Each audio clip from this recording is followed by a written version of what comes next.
Hi. Okay, we're going to talk about my quotes from chapter 5 and 6 this week. The first one from chapter 5 is found in section 5.2, which is adapting to different cultures.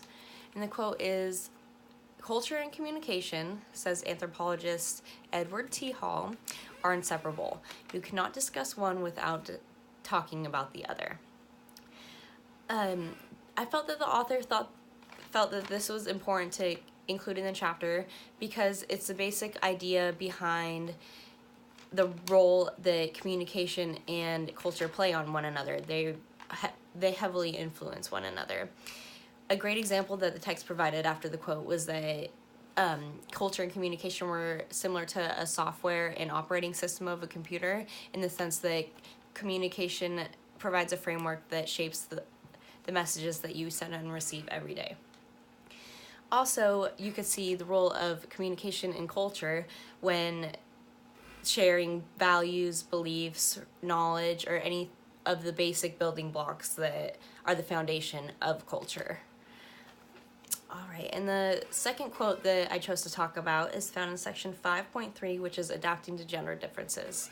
And this quote is just simply, men and women work different or communicate differently at work. This quote summarizes the chapter's teachings that we perceive differently, we have different conflict styles most of the time, and yeah, there's just a big differences in our processes of communication that lead to the result of us communicating differently. For instance, women perceive through a connection lens, when men perceive through status. So men care more about prestige and position of the person communicating, whereas women look at the emotional side and how close the person is to them, either psychologically or emotionally. Also, men tend to focus on the content dimension of a message, so they're hearing what is said, whereas a woman is looking at the relational dimension and focusing on how the message is said. Okay, and now from chapter 6, the first quote that I chose is found in section 6.2, relating to your coworkers.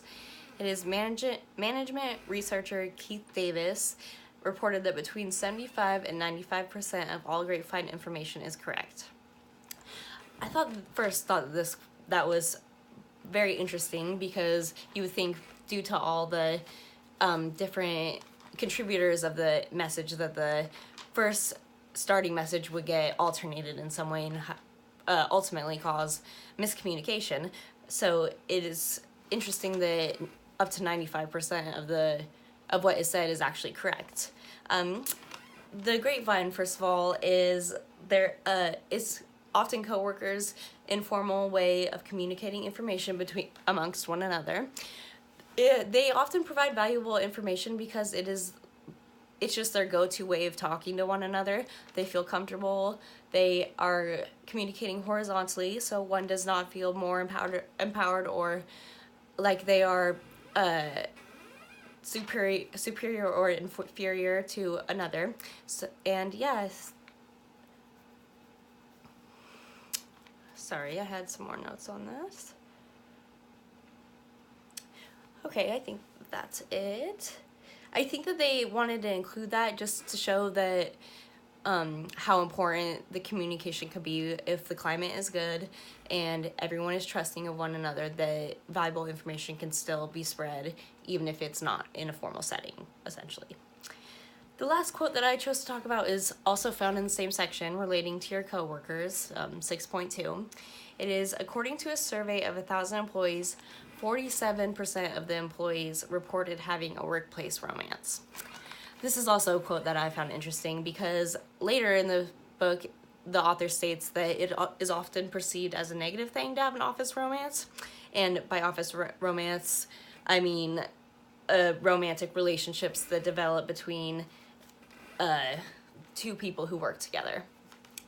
Often it's perceived as a negative instance because the challenges that could arise from fighting or personal things that are going on between the two that they could bring to the workplace and force others to kind of deal with.